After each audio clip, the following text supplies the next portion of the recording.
generations. And now, the power of two restores the one. We got a bidet!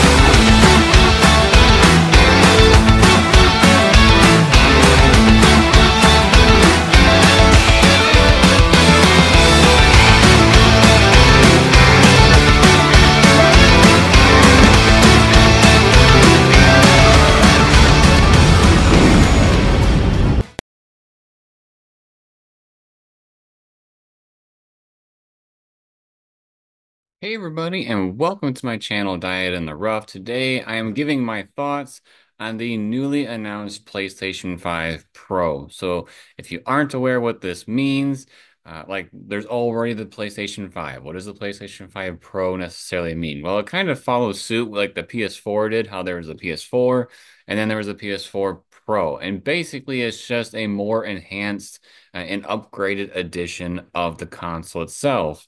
So, for instance, when the PlayStation 4 was out and then the PlayStation 4 Pro came out, a lot of games, when you look on the back of their case, it would say like PS4 Pro Enhanced.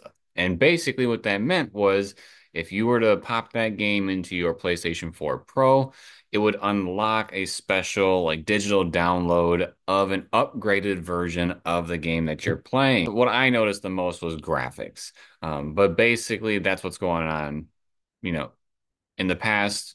Now we have the PlayStation 5 stuff. So the PlayStation 5 revealed today had three main components.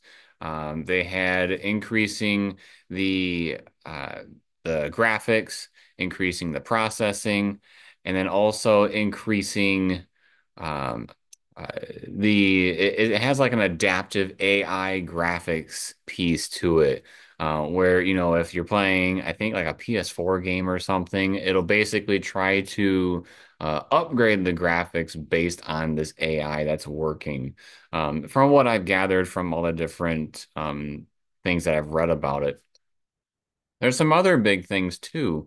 One that would probably be most excited about would be that they're supposed to have 2 terabytes of storage. That's huge. That's more than double than what the PlayStation 5 had in the first place. So, I mean, one of the big things that I thought was really bothersome about having the PlayStation 5 was that it had like 800 something available gigs for the games I wanted to play. And depending on the games that you play, that can go pretty quickly. And especially like with us on YouTube, we record a lot of gameplay, and I record it on my PlayStation and then transfer that stuff to um, to YouTube, and then eventually make video edits. So it's also important to have a lot of those, or to have a lot of memory available.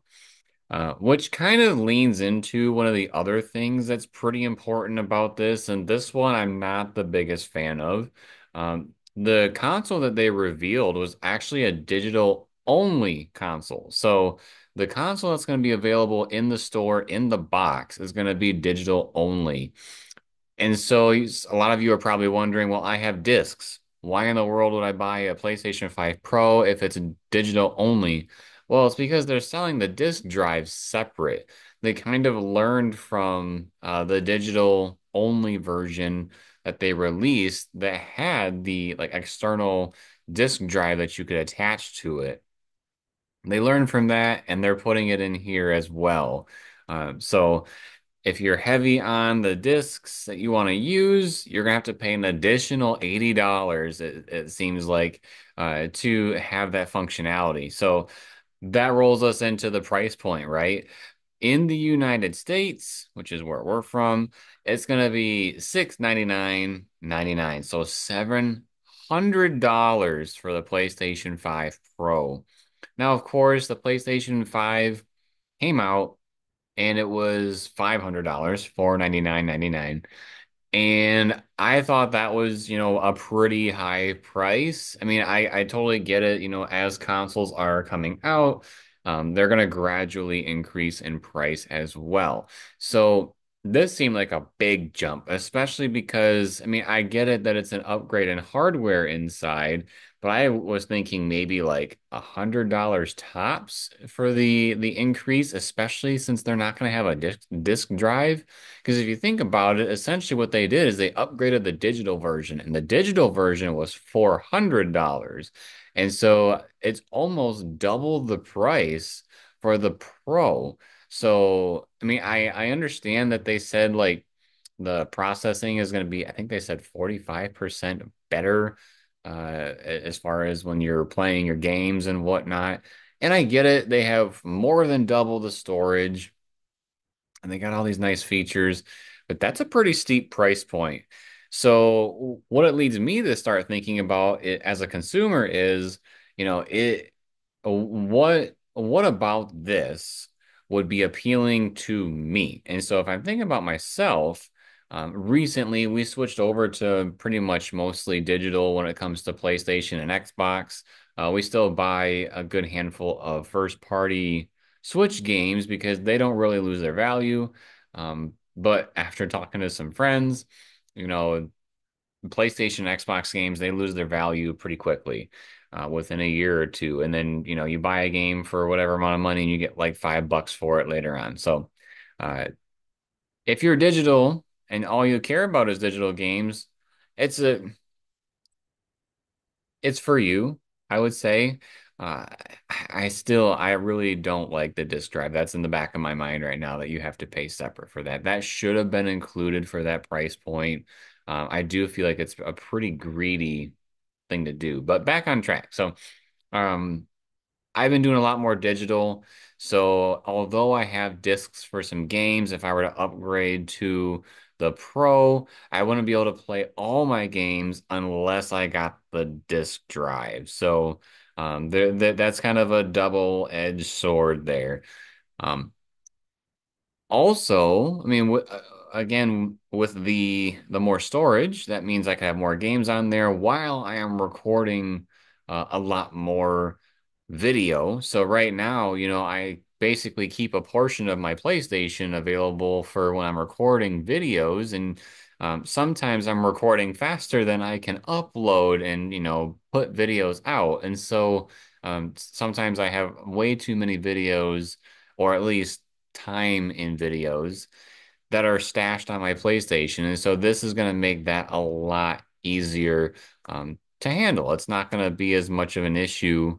I can basically, I mean, if you can still attach an external hard drive to this thing, you're going to have a significant amount um, of storage on the console. So that's what I currently use. I basically use the internal for PS5 games, and then the external is for all my PS4 and then any PS5 games I have in reserve because it's faster to transfer games than it is to download games. So there's that. Um, and also, I mean, this is probably a small niche of people, but I fall into this category. I've been noticing that my PlayStation has had some issues as of late. So, with playing it a lot, not only for YouTube, but my own leisure, the console seems to be uh, not slowing down, but it freezes, it crashes more often. Uh, and I know it's not just the game, because if a game crashes, it'll have the pop-up saying, "Do you want to submit this report?" Blah, blah, blah. But no, it's like a full-on crash that my PlayStation does, where it'll turn off, and then when it reboots itself, it'll have that little spiel about, "Hey, turn your PlayStation off the regular way, or else you can lose your data," because it tries to recover what I was doing. And that's not my fault because the PlayStation is crashing itself. So, that I think is another area of consumer that might reach out for this console. If your PS5 is kind of on its way out for whatever reason, you might go ahead and pick this up when you go to replace it. I can't imagine that places like GameStop are going to give you a decent amount of money for your console to trade in towards this. So I think we're all just going to have to deal with the fact that this sucker is going to be like $800. or $700. And then if you want the extras, it's going to be closer to that $800. So if you want a disk drive, it's basically 780 plus tax. Um, and then if you want just the digital version, then it's that $700 price point. So if you enjoy this type of video, make sure to subscribe to the channel and turn on notifications. Drops a like if you like the video and drops a comment letting us know your thoughts on the PS5 Pro. Do you think it's awfully greedy like I do? Because that's a lot of money just for a digital edition. Or is this something for you? I mean, besides the price point, there's a lot of good things going on with this console. And so what are your thoughts? And then, as always, everybody, thank you for watching. We'll see you next time.